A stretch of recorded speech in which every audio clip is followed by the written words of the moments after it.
Assalamualaikum warahmatullahi wabarakatuh.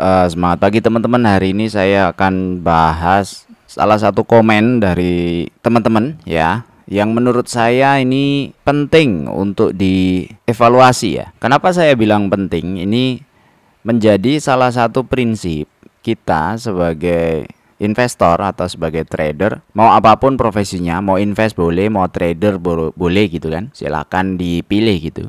Tapi apa yang kita putuskan, apa yang menjadi keputusan kita itu adalah keputusan mandiri. Nah, ini ada dua komen yang menurut saya ini cukup berbahaya untuk individu kita sendiri sebagai investor atau trader. Ini saya hide orang-orangnya. Salah satu di komennya adalah mengenai yang komen PBSA. Saya sangat suka analisa Mas Arief membahas sebuah emiten, selalu mengedukasi, prediksinya mendekati akurat. Dan kemarin malam saya lihat salah satu video dari Mas Arief membahas saham PBSA Auto. Di video Mas Arief bilang PBSA hari ini akan naik, dan terbukti hari ini beneran naik. Nggak ragu-ragu saya langsung tambah muatan PBSA. Bukan hanya PBSA aja, banyak juga analisa Mas Arief seperti di saham Demas, Adro, yang saya jadikan acuan atau pedoman untuk mengambil keputusan membeli saham. Kalau boleh request tolong Mas Arief bahas saham RALS, LPPF dan MPMA. Nah, ini salah satu hal yang menurut saya, ini yang dari dulu saya pesan-pesan benar-benar ke teman-teman, jangan tergantung dengan analisa atau jangan tergantung dengan komen orang lain ya. Termasuk juga nih, ini ada dua komen ya. Jadi satu komen ini satu orang yang berbeda, ini yang lain. PBSA hari ini Kamis lompat kodok 7%-an walaupun waktu open. Karena sampean review tadi malam, analisa sampean 100% terbukti. Jadi yang seperti ini tuh sesuatu hal yang kebetulan teman-teman. Karena nggak ada pergerakan saham itu, nggak ada yang tahu. Secara resmi itu nggak ada yang tahu. Nah, untuk kita sebagai investor, silahkan kalau punya referensi, silahkan kalau punya mirroring ya, punya kacamata kan berbeda-beda, iya. Tapi jangan sampai seperti ini ya, saya langsung tambah muatan PBSA, nggak ragu-ragu saya langsung. Karena gini, saya pun bisa jadi saya aja sendiri ragu-ragu gitu.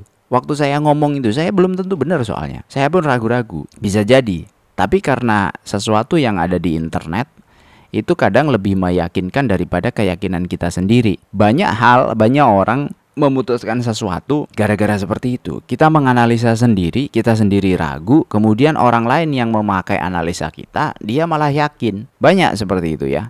Jadi gini, apa yang saya sampaikan jangan dipakai, ini disclaimer untuk semua video saya, jangan dipakai untuk membuat keputusan murni. Tolong di riset sendiri. Mau benar, mau nggak benar, mau prediksinya hampir mendekati 100% benar terus, itu tetap nggak bisa dipakai. Kenapa? Karena kita nggak tahu. Anda nggak pernah tahu saya punya kepentingan apa di belakangnya. Ya kalau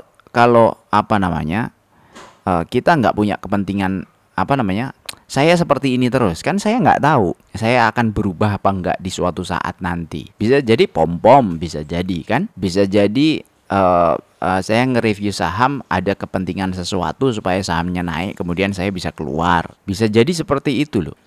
Memang PBSA lompat kodok memang, tapi kan turun lagi nih turun lagi ya, lompat habis itu turun lagi.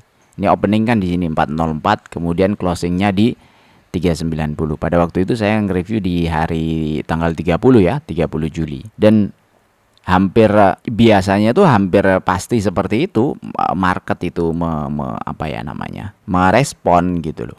Hari berikutnya 1 Agustus bertahan. Tapi hal-hal yang seperti ini tuh secara histori repeat ya. Contoh ini naik, habis itu volume gede, habis itu turun, volumenya juga gede. Ini juga sama, ini turun, volume gede, ini naik, volume gede. Jadi hanya keluar masuk, yang keluar dan masuk itu volumenya sebenarnya orangnya bisa jadi ya itu aja. Nah, pesan saya adalah, dan untuk semua ya, jangan sampai menggantungkan nasib investasi Anda itu di apa yang saya sampaikan seperti ini. Saya sebenarnya yang saya khawatirkan sebenarnya ini sebenarnya. Ya saya senang sebenarnya kalau bisa bantu teman-teman. Senang banget lah. Tapi justru khawatir kalau ternyata ada yang berpegangan penuh. Itu sangat-sangat berbahaya. Apa yang kita lihat di internet itu representasi digital. Jadi YouTube saya ini itu adalah representasi digital. Namanya representasi digital itu tidak sepenuhnya faktual seperti faktanya. Jadi seolah-olah saya nge-review selalu benar misalnya, saya nge-review selalu oke. Itu belum tentu sesuai dengan faktanya. Misal saya punya list saham 20 atau list saham 70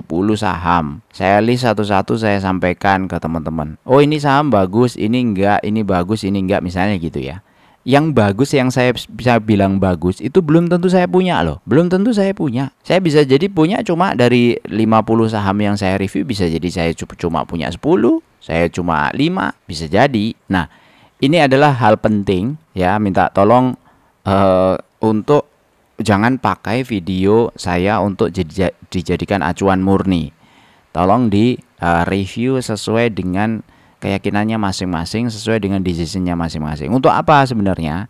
Satu, untuk membuat kita itu bertambah literasinya. Kedua, pada waktu ini YouTube ini masih ada, Anda mungkin akan terbantu. Tapi suatu saat misalnya saya nggak posting, Anda sudah bisa mandiri gitu loh. Nah, ketika sudah bisa mandiri, ya Anda sudah bisa menentukan sendiri. Oh, ini yang harus saya lakukan ketika ada hal seperti ini. Ini yang harus saya lakukan ketika ada hal-hal seperti ini. Bahwa sekarang masih namanya punya referensi dan tidak bisa 100% ngikutin riset sendiri, yaitu bagian dari proses. Tapi kalau kita berhenti hanya di sini saja, itu menurut saya kurang pas sebagai investor. Tapi anyway, terima kasih ya. Terima kasih banget ini. Saya sebenarnya senang-senang khawatir dengan komen-komen seperti ini tuh, saya senang-senang khawatir. Tapi ya kita tahu sama tahu ya bahwa apa yang saya sampaikan itu bukan rekomendasi. Jadi ada disclaimer di sana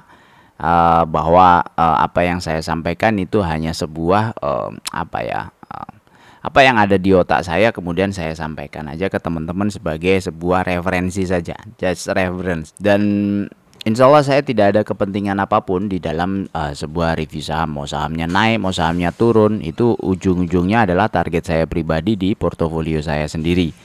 Ya, tujuan saya bikin channel ini adalah untuk membersamai saja. Jadi saya pengen punya ketetapan pemikiran, ketetapan kegiatan yang sifatnya itu rutin, kontinu, dan ini salah satu sistem yang saya ciptakan untuk membuat diri saya itu konsisten.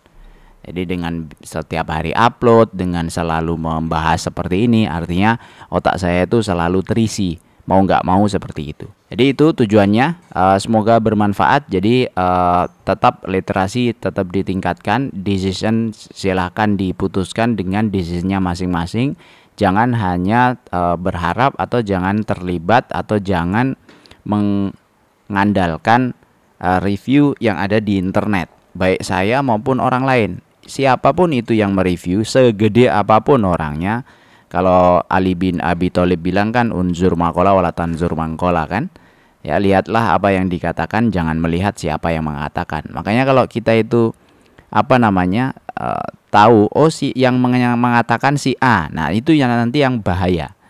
Tapi yang dilihat adalah siapa yang apa yang dikatakan, jangan siapa. Nanti misalnya ada YouTuber yang subscribernya jutaan, kemudian dia berkata sesuatu, itu menjadi seolah-olah menjadi sebuah kebenaran yang absolut, yang nggak bisa dibantah. Nggak bisa begitu. Tetap fakta, tetap apa yang dikatakan itulah yang kita review, bukan siapa yang mengatakan. Sekian dari saya, semoga bermanfaat. Assalamualaikum warahmatullahi wabarakatuh.